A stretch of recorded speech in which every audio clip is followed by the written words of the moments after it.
Quotation start करते हैं, अपनी आवाज के बजाय अपने दलाइल को बुलंद कीजिए। यानी मौलाना रूमी पहले उसके अंदर कहता है कि अपने आवाज के बजाय अपने दलाइल को बुलंद कीजिए।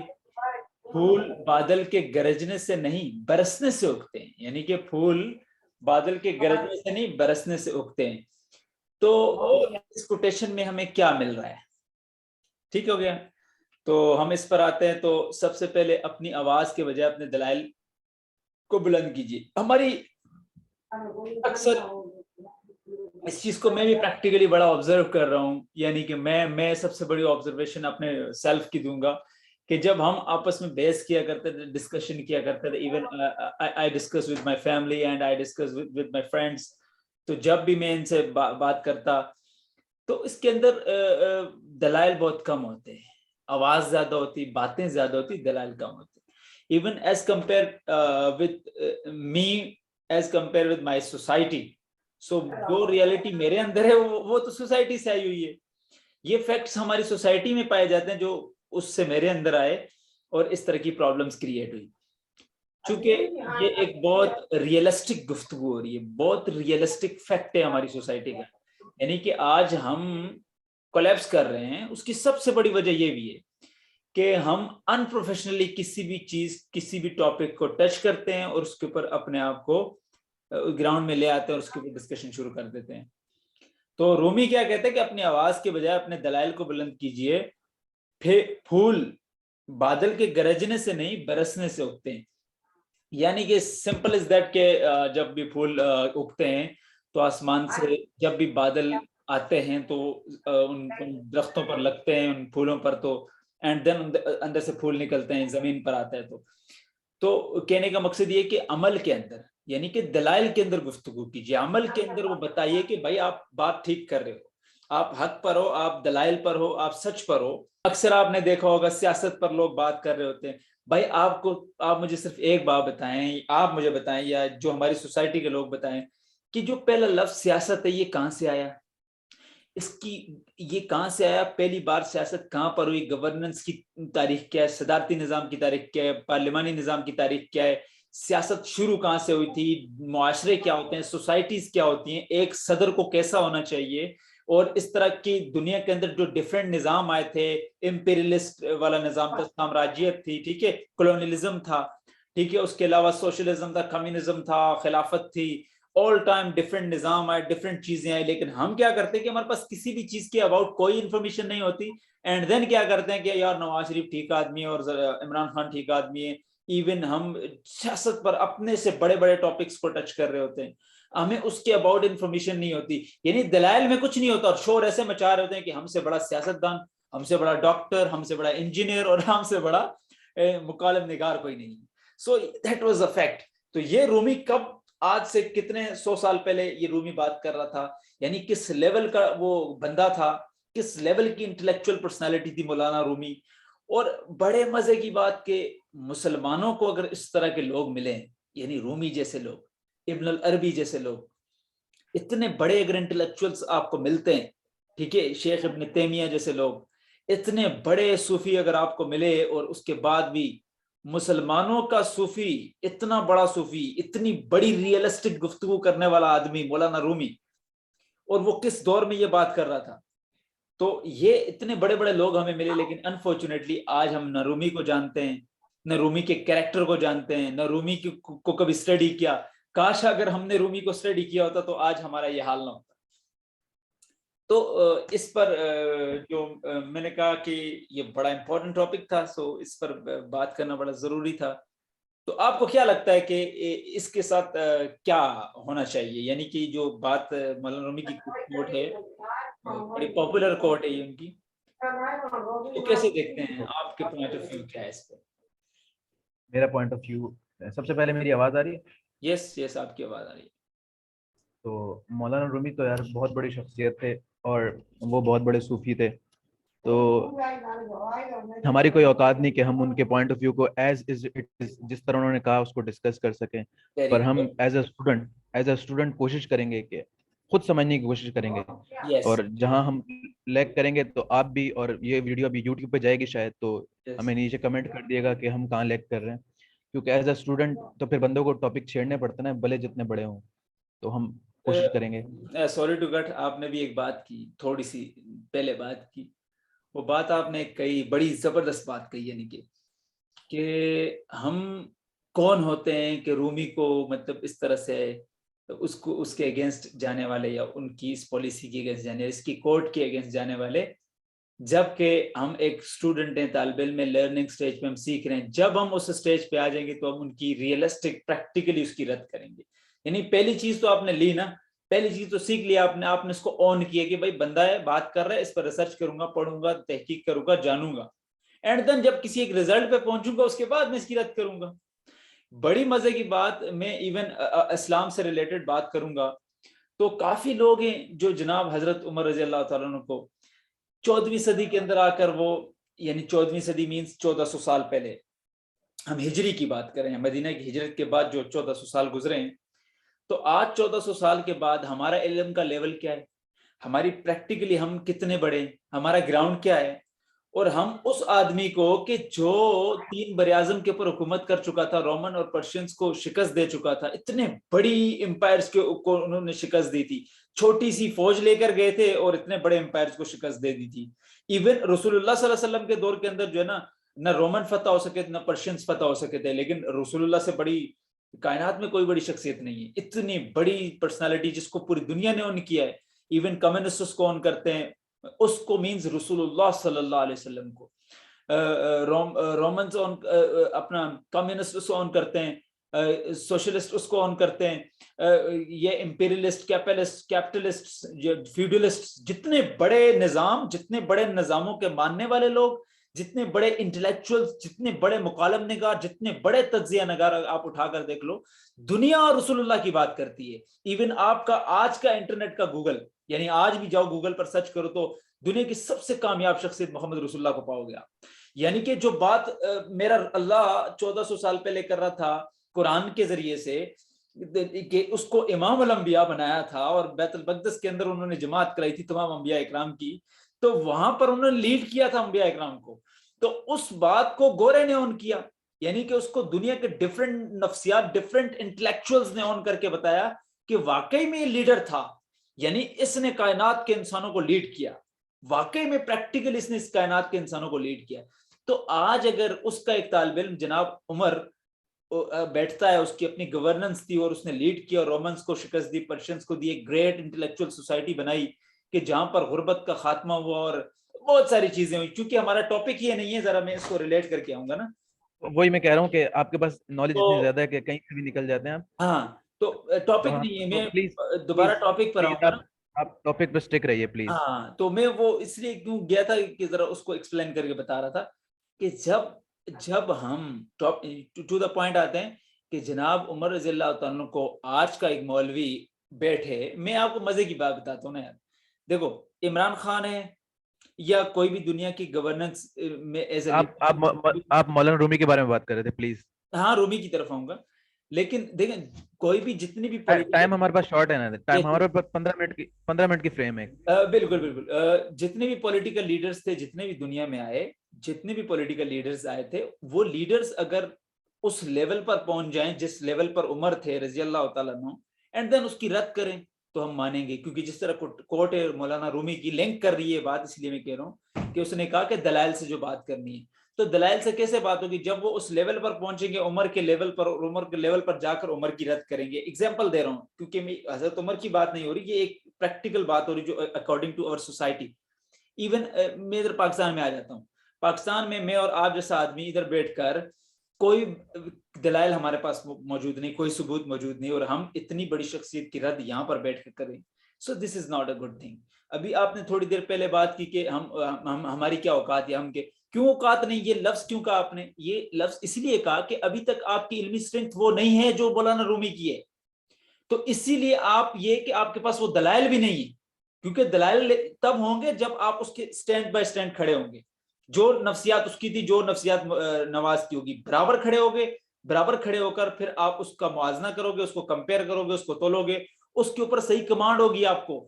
बड़ी मजे की बात मैं बता रहा हूं, कभी मैंने ऑस्ट्रेलिया की विकेटों पे क्रिकेट खेली ना हो, कभी मैंने इंडिया की विकेटों पे क्रिकेट खेली ना, और मैं पाकिस्तान में डोमेस्टिक क्रिकेट खेल कर बताऊं और कहूं और तजिया लगाऊं कि यार Virat Kohli is not a good player, ठीक है, वो बॉटम एंड का प्लेयर है, टॉप एंड का प्लेयर नहीं है, ठीक है, तो वो इतना अच्छा प्लेयर नहीं है, वो कोलैप्स कर रहा है, ये कर रहा है, वो कर रहा है, क्यों ये वैलिड गुफ्तगू नहीं होगी? इसलिए वैलिड गुफ्तगू नहीं होगी कि क्योंकि मैंने ऑस्ट्रेलिया में कभी क्रिकेट खेली नहीं और ना इंडिया में क्रिकेट खेली है। सो इसीलिए जब भी हम पॉइंट टू द पॉइंट बात करूं, तो जब भी हम उस लेवल पर पहुंचेंगे नहीं, जब भी हम किसी भी लेवल पर नहीं पहुंचेंगे तो उस लेवल की गुफ्तगू हमें करने की इजाजत नहीं होनी चाहिए, और ना हम ये राइट हासिल है कि हम उसको इस तरह से फजूल से टच करें। हमें सीखना चाहिए, सीखने की हद तक हम उसको डिस्कस जरूर कर सकते हैं, लेकिन अगर हम ये कहें कि मौलाना रूमी की कोट के अकॉर्डिंग टू दिस कोट इतनी आउटस्टैंडिंग जो उन्होंने कोट दी है कि अपनी आवाज के बजाय अपने दलाइल को बुलंद कीजिए, तो अपनी आवाजें बुलंद करते रहे, हम किसी काम की नहीं हमारी आवाज, ये आवाज बुलंद करने वाली बात है। ना ऑस्ट्रेलिया में खेला, ना इंग्लैंड में खेला, और इधर घर में बैठकर पाकिस्तान की क्रिकेट को मैं खेल कर और मैं अपने आप को इंटरनेशनली एक बहुत बड़ा तजिया निगार समझूं और इंटरनेशनल प्लेयर्स के साथ तजिया करूं अपना और कंपेयर करूं उसके, तो this is not a good thing, क्योंकि मुझे जब उसकी कमांड होगी ऑस्ट्रेलियन विकेटों की, इंडियंस विकेटों की, एंड देन मैं जाकर कहूंगा Virat Kohli is a good player and is not a good player, क्योंकि फिर वो बात और तजिया समझ आने के बराबर होगा। इसी तरह से चूंकि मैंने इससे पहले हजरत उमर की बात की थी, तो उनका जो टाइम पीरियड था, वो जिस लेवल के लीडर थे, जिस लेवल की उनकी कमांड थी, उस लेवल का ही आदमी उसकी कमांड की रद्द कर सकता है, उसके अगेंस्ट वो पॉलिसी बना सकते हैं और उसको कह सकते हैं यार you are not a good leader, क्योंकि लीडरशिप मैंने भी की है, 20 साल मैं भी लीडर रहा हूं, तो तुमने 12 साल जो लीडरशिप की उसमें क्या क्या गलतियां की, यानी कि मैं हजरत उमर की बात कर रहा हूँ कि अगर वो उनके लीडर्स दो आपस में खड़े होंगे तो उस तरह बात करेंगे। इसी तरह से हम पाकिस्तान के अंदर आ जाते हैं, तो पाकिस्तान के अंदर भी इसी तरह की अनप्रोफेशनलिज्म है। एक इंजीनियर है, उस इंजीनियर को कौन बुरा वाला कह रहा होता है? एक डॉक्टर कह रहा होता है कि भाई तूने बिल्डिंग टेढ़ी बनाई है, ठीक है, और एक डॉक्टर को एक नर्स कह रही होती है भाई तूने ये काम गलत किया है। भाई जब आपके पास कमांड ही नहीं है, आपको उसके अबाउट इंफॉर्मेशन नहीं है, आप उसके अबाउट एक्सपर्टीज नहीं है, तो आप कैसे कह रही है कि इज नॉट गोइंग वेल, ठीक है? चल चल सो दैट्स द फैक्ट। आप मुझे वो कोटेशन सुनाएं, फिर से कोटेशन एक दफा बताएं। मैं फिर से आपको बताऊंगा, कोटेशन ये है, अपनी आवाज के बजाय अपने दलाइल को बुलंद कीजिए, यानी अपनी आवाज के बजाय अपने दलाइल को बुलंद कीजिए। फूल बादल के गरजने से नहीं, यानी फूल बादल के गरजने से नहीं बरसने से उगते हैं। चलो फिर मैं एक दफा तमहीद बांधूंगा कि मैं कोई भी नहीं होता कि रूमी को उस तरह से समझूं। मैंने एक कहा था कि उस तरह से समझूं जिस तरह से उन्होंने कहा, क्योंकि जितने भी वाइस पर्सन होते हैं ना, उनकी एक एक वर्ड में बहुत सारी लेयर्स होती हैं। जैसे जैसे आप बड़े होते जाते हैं ना, तो एग्जैक्टली, आपकी जो तशरीह होती है ना उस वर्ड्स के लिहाज से, तो वो एग्जैक्टली, बदलती जाती है, क्योंकि बदल, उसमें लेयर्स इतनी होती हैं, एसेंस ही उतना होता है। तो सही, इसलिए मैंने कहा था। तो जितना मैंने भी समझा है इस कोटेशन को, और मौलाना रूमी रहमतुल्लाह अलैह को मैंने जितना पढ़ा है, तो वो जो थे ना बहुत वाइज पर्सन थे और खामोशी पे बिलीव करते थे, एग्जैक्टली। और वो बहुत सुलझे हुए और मतलब काम इंसान थे। तो इन्होंने ये कहा है कि, फिर से कोटेशन बताइएगा प्लीज। कोटेशन मुझे तो है पता, तो अपनी आवाज के बजाय अपने दलाइल को बुलंद कीजिए, अपनी आवाज जी के जी बजाय अपने दलाइल को बुलंद कीजिए, क्योंकि बादल जो है ना, वो फूल जो होते हैं वो जब भी उगते हैं तो वो गरजने से नहीं उगते आसमान के, वो बरसते हैं, जब आसमान से बारिश या पानी आता है तो फिर जमीन के अंदर से फूल उगते हैं, यानी कि जी जी प्रैक्टिकली अमल के अंदर चीजें उगती हैं, तो गरजने जी से तो शोर मचाने से चीजें रिजल्ट्स में नहीं आती। जी तो तो कोई भी बंदा जब अपनी आवाज को बुलंद करता है, कुछ भी बोलना चाहता है, तो वो किस नियत से बोलता है, वो क्या चाहता है? वो चाहता है कि जो मैं बोल रहा हूँ वो लोग सुने और फिर वो बात असरअंदाज हो। लेकिन रूमी रहमतुल्लाह अलैह कह रहे हैं कि जब तुम बोलो तो अपने दलाइल को ऊंचा करो, आवाज को नहीं, क्योंकि जब आप ऊंचा बोलोगे ना तो शॉर्ट टर्म में तो लोग सुनेंगे आपको, एकदम उनके कान खड़े हो जाएंगे, भी कौन बोल रहा है इतनी जोर से, ठीक है। एग्जैक्टली, लेकिन आप जब नॉनसेंस बोलोगे, बिल्कुल नॉनसेंस बोलोगे, तो वो चले जाएंगे, उसका इम्पैक्ट नहीं होगा लॉन्ग टर्म में। एग्जैक्टली। तो दलाइल आपको इम्पैक्ट देते हैं। जब आप यस, दलाइल से बात करो, वेरी वेरी गुड। यार उससे, दलाल से सॉरी टू कट, अगर मैं आपको उससे रिलेटेड एक बात कहूँ, आपने सुना होगा एक होता है आंसर, आंसर करना, ठीक है, आंसर जी करना, और दूसरा होता है रिप्लाई करना। What is the difference between answer and reply? आपकी नजर में क्या है, आंसर और रिप्लाई में क्या फर्क है? समझ गए? ये इससे रिलेट करिए, कोटेशन से रिलेट करिए, ये बात एग्जैक्ट इससे रिलेट करती हुई बात है। What is the difference between reply and answer. Answer मतलब मुझे सेम लगता है, मुझे किसी बात का जवाब देना।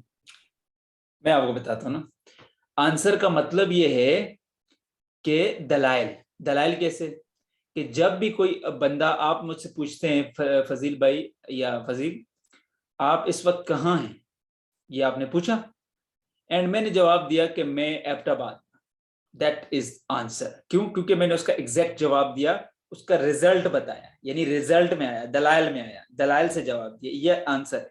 रिप्लाई क्या है? यार आप कौन होते हो मुझसे पूछने वाले? ये रिप्लाई हुआ, रिप्लाई कर दिया मैंने, लेकिन ये आंसर नहीं। यानी तो शोर तो मचा दिया मैंने, शोर मचाया मैंने, जवाब दिया मैंने, लेकिन वो रिजल्ट नहीं था।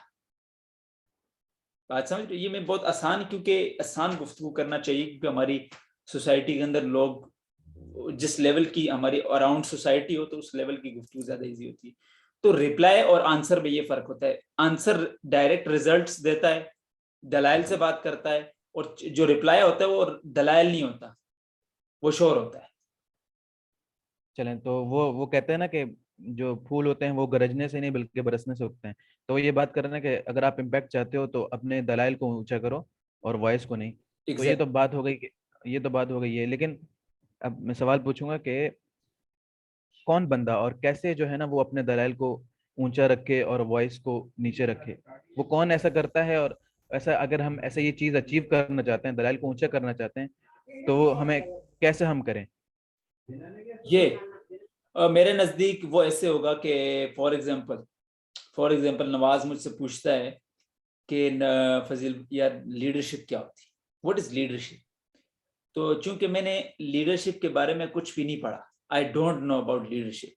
उसकी मिसाल देता हूँ, राज हयात, मौलाना रूमी, मौलाना वहीदुद्दीन ने एक किताब लिखी राज हयात, ठीक है, 1983 के अंदर वो पब्लिश हुई थी, और उनकी सबसे ज्यादा सेल होने वाली बुक थी वो। अल्लाह ताला उनको जन्नत नसीब करे, वो वफात पा चुके मौलाना Wahiduddin Khan, he was a Indian writer, ठीक है।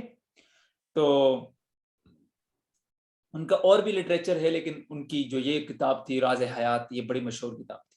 उसके अंदर एक छोटा सा उन्होंने किया, 1914 के अंदर एक अंग्रेज आता है, 1908 के अंदर एक अंग्रेज आता है, और वो अंग्रेज होता क्या है कि वो इंटेलेक्चुअल टीचर होता है, यानी पादरी होता है। वो हिंदुस्तान आता है, तो हिंदुस्तान आता है, तो वो हिंदुस्तान जैसे ही आता है तो आता है ईसाइयत की तबलीग करने के लिए। उसका जो पूरा इरादा होता है वो ईसाइयत की तबलीग होता है, लेकिन चूंकि वो बताना नहीं चाहता कि मैं इधर तबलीग करने के लिए आया हूं, तो वो करता क्या कि सबसे पहले उसको तबलीग करने के लिए एक इंस्टीट्यूट ज्वाइन करना पड़ता है। तो उसने सोचा कि यार मुझे इंस्टीट्यूट ज्वाइन करना चाहिए। उसने मुंबई के एक बहुत बड़ा मशहूर जो है ना कॉलेज है, बड़ा मशहूर इंस्टीट्यूट है, उसको ज्वाइन किया, और वहां एज अ टीचर अप्लाई किया। तो वहां का जो डीन था, प्रिंसिपल था, उस हेड ऑफ डायरेक्टर था जो उस कॉलेज का, उसने कहा कि भाई सर आप हिंदुस्तान की तारीख पढ़ाएं। यानी कि उससे कहा आप हिंदुस्तान की तारीख पढ़ा लेंगे, ये क्वेश्चन किया उस पादरी से, ठीक है, जो वहां से आया था। उसको सर फादर हेनरी हेरास कहा जाता है। सर का लकब जो दिया था वो क्यों दिया था वो मैं आपको बताऊंगा। फादर हेनरी हेरास ने जवाब दिया कि यार मैं हिंदुस्तान की तारीख नहीं जानता हूं, I don't know about the history of Hinduism या Hindustan, I don't know about the history of Hindustan. ये जवाब आया था। क्यों? क्योंकि ये जवाब इसलिए दिया था कि उनको पता ही नहीं था इस चीज के बारे में, कि मैं नहीं जानता तो मैं कैसे कह सकता हूं कि I know about the history of Hindustan, तो मैं कैसे पढ़ाऊंगा इन स्टूडेंट्स को। तो उसने जवाब दिया, बड़ा मशहूर जुमला था उसके आंसर का, कि मैं पढ़कर पढ़ाऊंगा। ये जुमला था कि मैं पढ़कर पढ़ाऊंगा। तो मैं पढ़कर पढ़ाऊंगा, और उन्होंने हिंदुस्तान की तारीख पढ़ी, और वो पढ़कर घर से आते थे और सुबह आकर लेक्चर देते थे, पढ़ के आते थे और लेक्चर देते थे। इतनी कमांड हो गई थी हिंदुस्तान की तारीख पर, और इतने मशहूर हो गए कि सर का खिताब हिंदुस्तान के इंटेलेक्चुअल्स ने उसे दिया था, और उसी कॉलेज का सबसे मशहूर टीचर बन चुका है कि जिसको सर का खिताब दिया गया, और वो फादर हेनरी हिरास से सर फादर हेनरी हिरास बन गए थे। तो सिंपल इज दैट। ये बात करने का एक ही मकसद है कि आप जब भी शोर मचाओगे उसका कोई फायदा नहीं है। आप रिजल्ट में आओ, दलाइल के साथ बात करो, दलाइल के साथ चीजों को लेकर चलो, जैसे कि मौलाना रूमी कह रहे हैं तो इसका रिजल्ट मैं आपको बताता हूँ कि अराउंड हमारी सोसाइटी जितने भी नौजवान हैं, जितने भी इल्म से ताल्लुक रखने वाले, जितने भी डिफरेंट प्रोफेशन से अपना ताल्लुक रखने वाले लोग हैं, तमाम लोगों को चाहिए, जो देख रहे हैं, जो सुन रहे हैं, जो बदलना चाहते हैं खुद को, कि भाई आप दलाइल से बात करो। दलाइल तभी होंगे जब आप उस चीज के बारे में कमांड हासिल करोगे, उसको पढ़ोगे, उसको समझोगे, उसका तहकीक करोगे एंड देन बात करोगे।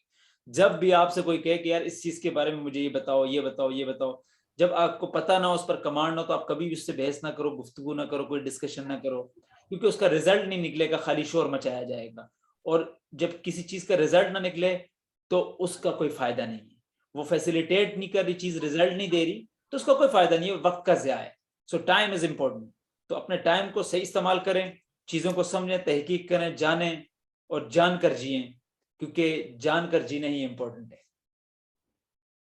नहीं, तो हमने बहुत सारे ऐसे स्कॉलर्स भी देखे हैं जिनके पास नॉलेज तो बहुत होती है, जी मतलब वो बैठे बैठे हुए लाइब्रेरी में होते हैं, लेकिन उनकी जो आवाज होती है वो बहुत ज्यादा जो है ना इम्पैक्टफुल नहीं होती। अब मैं मिसाल अभी नाम नहीं लेना चाहूंगा, ये जो वीडियो यूट्यूब पे जाएगी तो मैं जिसको बेहतर नहीं समझता, तो आप समझ गए होंगे कि मैं किसके बारे में बात कर रहा हूँ।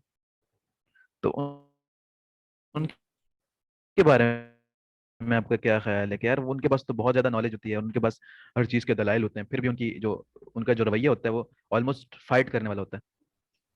देखिए, वो उसमें एक चीज है भी, फैक्ट है, वो ये कि उनको भी चाहिए कि वो चीज़ों को देखें, समझें और तहकीक करें और जानें।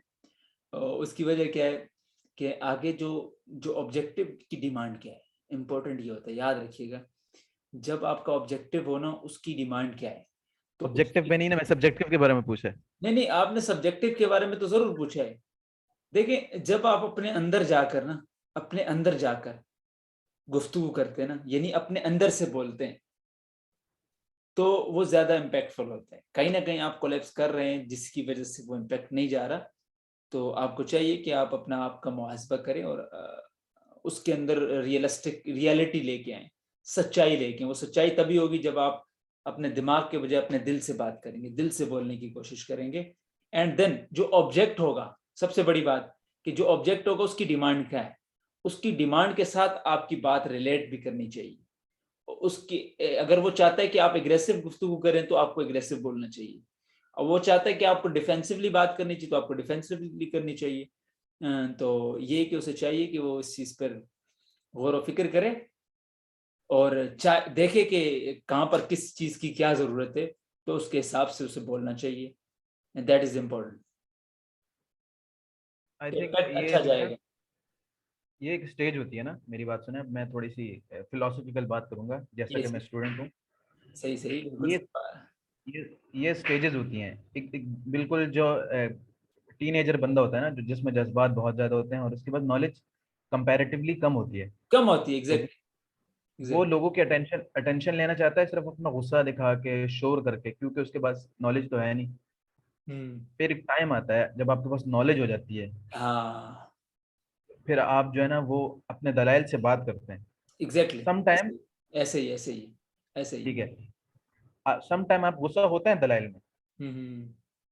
लेकिन आप कोशिश करते हैं कि मेरे पास दलाइल हो। अगर आप किसी जगह पे आपकी दलाइल की कमी हो जाती है, तो आप नेक्स्ट टाइम उसको कवर अप करके आते हैं और उसको उसके बारे में मजीद पढ़ के आते हैं और कोशिश करते हैं कि यार मैं जो है ना किसी भी के सामने बैठूं तो कम्पिटेटिव हूँ और मैं कहीं पे लैग ना करूँ। ठीक है, एग्जैक्ट। फिर एक तीसरी स्टेज आती है एज अ स्टूडेंट। मैं जहां मौलाना रूमी को पाता हूँ एज अ स्टूडेंट, फिर मैं कह रहा हूँ एज अ स्टूडेंट, क्योंकि यहाँ पे बहुत सारे लोग हैं जो उस चीज को देखते नहीं है और फिर ऐसे ही कमेंट बैशिंग करने लग जाते हैं।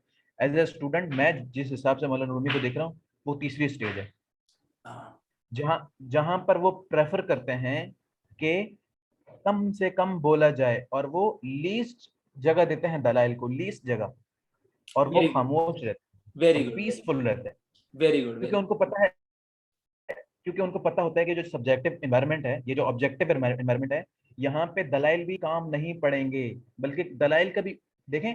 अब बहुत सारी जगहों पे आप देख रहे होते हैं टीवी चैनल्स पे कि तीन एब्सोल्युटली इंटेलेक्चुअल पीपल बैठे होते हैं, तीनों पीएचडी बैठे होते हैं, यस, एब्सोल्युटली। लेकिन जब वो प्रोग्राम खत्म होता है, तो वो जो उनका कंसर्न होता है, वो जो उनके बीच में जो जो तनाज़े बात होती है, उसका कोई हल नहीं निकलता।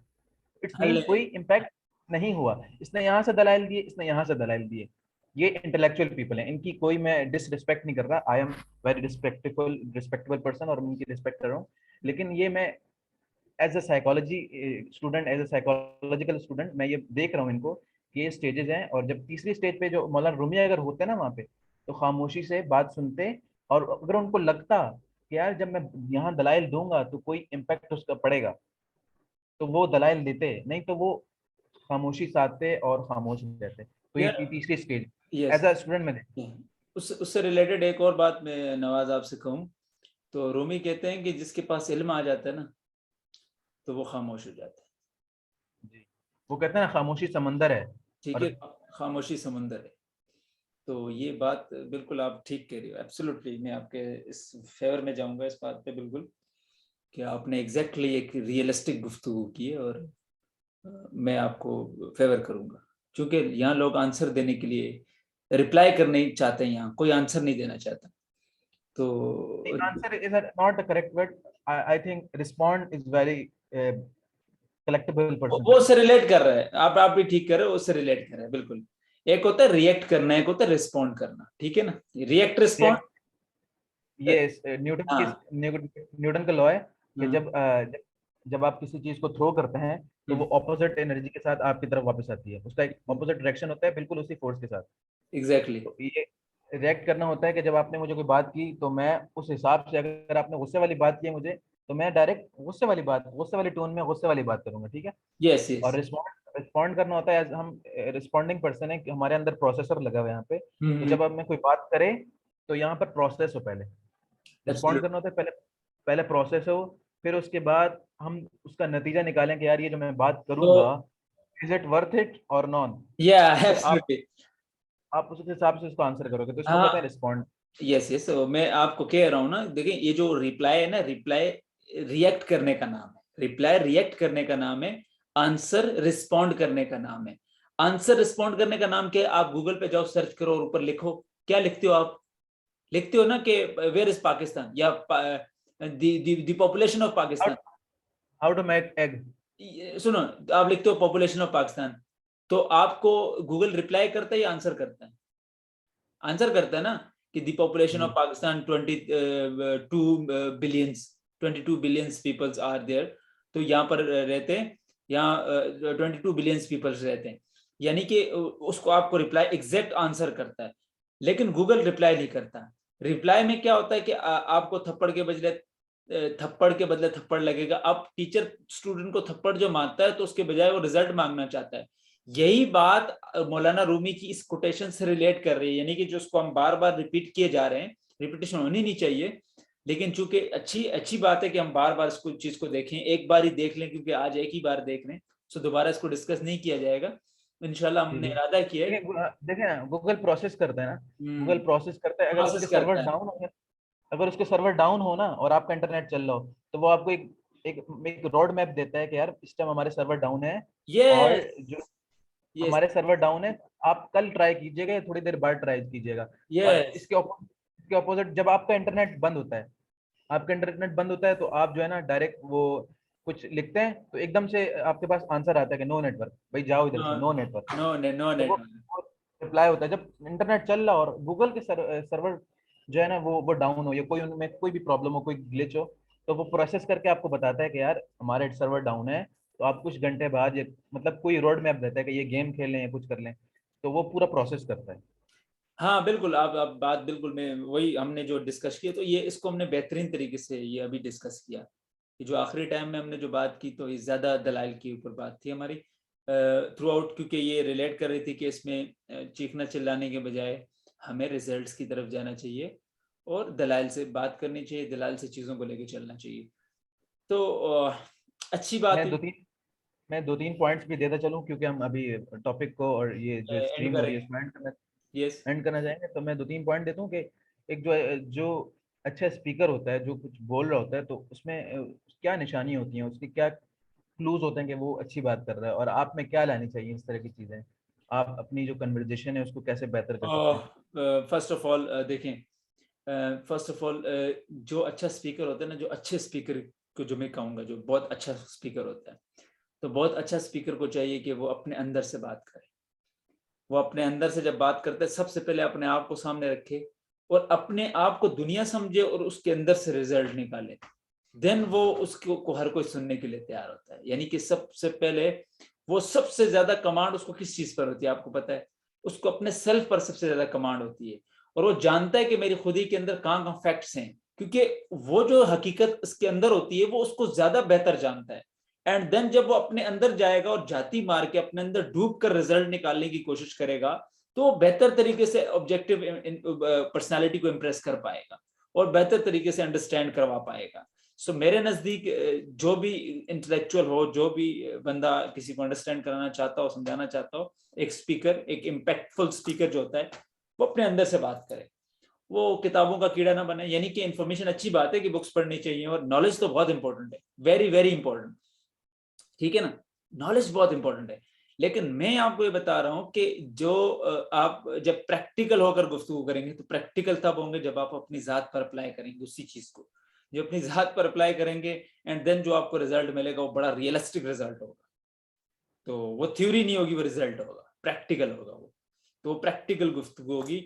सो मेरे नजदीक एक एक इंटेलेक्चुअल को ऐसा होना चाहिए, एक स्पीकर को ऐसा होना चाहिए। जी जी, मैं आपको सेकंड करूंगा कि वो जो है ना, वो कोई अच्छा स्पीकर वो होता है जो जो अंदर से बोले और बीच में ना कोई इंटरफेरेंस ना हो। तो वो आप तभी कर सकते हैं जब आपको पर्टिकुलर चीज का एक्सपीरियंस हो। आपने देखा होगा कि हम ये तीनों देखा, ये जो तीनों पॉइंट्स हैं ये आपस में इंटरलिंक करते हैं। कि आपने देखा होगा हमारे पॉलिटिशियंस हैं, तो वो जब हमसे बात करते हैं तो हम उससे रिलेट नहीं कर पाते ज्यादा। रिलेट वो नहीं क्यों? क्यों? क्योंकि वो हमसे रिलेट नहीं करते। एग्जैक्टली, वो बात कर रहे होते हैं अपने लेवल्स की, अपने लेकिन हमें लेवल कुछ और चाहिए। तो कुछ। जो अच्छा स्पीकर होता है वो जो ऑब्जेक्टिव एनवायरनमेंट होती है, जो कोई बात अगर कर रहा भी है तो यस, वो लिसनर से, और जो ऑब्जेक्टिव लोग होते हैं, यस, ऑडियंस, उनसे वो चीज को, वो किसी भी टॉपिक को उनसे बिल्कुल जोड़ देता है। और तभी तो आप में क्लैरिटी ऑफ अंडरस्टैंडिंग आती या है, क्लैरिटी आती है, तो क्लैरिटी आती हाँ सबसे बड़ी चीज जो स्पीकर की होती है ना, वो क्लैरिटी होती है। है। क्लैरिटी तभी आएगी जो अभी आपने बात की, तो इसी से क्लैरिटी आएगी। तो ये बड़ी डेप्थ की गुफ्तगू है। अल्लाह अल्लाह करे कि पाकिस्तानियों को ये बात समझ आ जाए, क्योंकि हम भी यहाँ बात करने का मकसद ये है कि जो मैं जानता हूँ वो मेरी कौम भी जाने, मेरे लोग भी जाने, मेरे नौजवान कॉलीग्स भी जाने। तो इल्म चूंकि एक कर्ज होता है आप पर, ठीक है, तो इसे चाहिए कि जो आपके पास वैल्यूज हो वो दे दें, वो बांट दें। तो मुझे वैसे जी भी मैं कैपिटलिज्म के सख्त खिलाफ हूँ, तो मुझे कैपिटलिस्ट नहीं बनना, मुझे सोशलिस्ट बनना है। सबको वैल्यूज देनी है और बांटनी है चीजें, ठीक है। और एज ए स्टूडेंट हमारे पास कुछ देने को है भी नहीं सिवाय इल्म के, जो सिवाय हम जो कुछ या जानते हैं। जो वो जानते तो हैं। ये जो यस, टॉपिक है वो मुझे मुझे मुझे इस पे बहुत सारे आइडियाज है, अभी भी बहुत सारी जो मेरे इल्म में जो बहुत सारी बातें हैं मैं कर सकता हूँ प्रैक्टिकली। यस, लेकिन अभी टाइम शॉर्ट है, तो इस पे हम एक और जो है ना वो सेशन रखेंगे। हाँ, एक और और इस पे how how to be a great speaker, और ये जो हमने पॉइंट्स हमने बताया कि रिलेट करना है ऑडियंस से, तो ये किस तरह किया जा सकता है और क्यों किया जा सकता है। तो इस पे भी बहुत सारे सेशन हो सकते हैं। अभी टाइम हमारे पास शॉर्ट है, तो हम जो हमें वाइंड अप करना चाहिए, आई थिंक हाँ टाइम वाइंड। हो गया। सो सो थैंक यू, अल्लाह अल्लाह हाफिज। हाफिज़। जो भी हमें जनाब वाइंड अप कर। देखे, लास्ट में जो भी हमें देखे, सबसे पहले कोशिश ये करें कि हम देखें कोई सुपरस्टार्स नहीं है, और मैं अगर पाकिस्तान का वजीर आजम भी लग जाऊं और नवाज भी लग जाए, तो हमारी इंटेलेक्चुअल अप्रोच वही होगी जो एक आम आदमी की है। क्योंकि जिस हिसाब से मेरा उस्ताद तो रूमी है, और रूमी के अकॉर्डिंग जो जो ऑब्जेक्ट सब्जेक्ट होता है, जो ऑब्जेक्ट होता है वही सब्जेक्ट होता है। ये जो अवाम है ना, ये मैं ही हूँ, ठीक है, क्योंकि मैं भी इंसान हूँ, अवाम भी इंसान है, यानी मैं भी पानी हूँ और ऑब्जेक्ट भी पानी है। तो मैं ऐसे रिलेट करता हूँ, तो मैं मुल्क का वज़ीर आज़म भी बन जाऊं, मेरे लिए सबसे इंपॉर्टेंट वो है जो ऑब्जेक्ट है। दिल भाई, ये वीडियो यूट्यूब पे जा रही है आई थिंक, जी श्योर? बिल्कुल जा रही है। तो जितने ये लिसनर्स हमें सुन रहे हैं, कोई भी 5-10 लोग जितने भी लोग हैं, तो मैं उनसे ये कहना चाहूंगा कि हम लोग जो है ना इस चैनल के थ्रू आपको बहुत ज़्यादा वैल्यू देने वाले हैं। तो ये मैं चाहूंगा कि आप हमें सब्सक्राइब करें। अगर ना नहीं भी करते तो कोई बात नहीं है, लेकिन आपको करना पड़ेगा। जब हमारे 1-2 मिलियन सब्सक्राइबर होंगे तो आपको करना पड़ेगा। लेकिन अगर आप अभी से हमारे साथ इस जर्नी में शामिल रहेंगे तो आपको बहुत ज़्यादा वैल्यू मिलने वाली है। तो बस मैं इतना ही कहना चाहूंगा, और ओवर टू यू फजील भाई। Thank you. और आपसे गुजारिश है कि सारे के सारे इस पर ओपिनियन जरूर दें। जो भी इसको देखता है, कोई भी अगर गाली देना चाहता है, बदतमीजी करना चाहता है, तो वो भी हम वेलकम करेंगे। कि हम रिजल्ट चाहते हैं कि जिसने जो देखा तो रिजल्ट क्या निकाला उसने, तो दैट इज इम्पोर्टेंट। तो आप हमें इसका रिजल्ट दें। अभी आप हमें वैल्यू जरूर नहीं देंगे क्योंकि ये कैपिटलिस्ट सोसाइटी है, तो यहाँ पर सेलिब्रिटी को ज्यादा वैल्यू दी जाती है, लेकिन मेरे नजदीक अगर मैं एक सेलिब्रिटी भी बन जाऊं तो मेरे लिए आप इम्पोर्टेंट हो। हम सब एक हैं, हम सब बराबर हैं, हर बंदा वैल्यूएबल है, ठीक है। आप लिसनर हो, मैं स्पीकर हूं, और अगर आप लिसनर ना हो तो मेरे स्पीकिंग कोई फायदा नहीं है। तो आप भी इम्पोर्टेंट हो, मैं भी इम्पोर्टेंट। मेरे लिए सबसे इम्पोर्टेंट आप लोग, वो लोग हैं जो वीडियो देख रहे हैं, ये वीडियो देखेंगे, और आप लोगों के लिए मैं सबसे इम्पोर्टेंट हूँ क्योंकि मैं आपके को रिलेट कर रहा हूँ, आपको अंडरस्टैंड कर रहा हूँ, आपके लिए बोल रहा हूँ। So that is important. तो थैंक यू सो मच, हम एंड करते हैं। अल्लाह हाफिज। गुजारिश है कि आप इस पर रिस्पॉन्स जरूर कीजिएगा। जान कर जियो। अल्लाह हाफिज।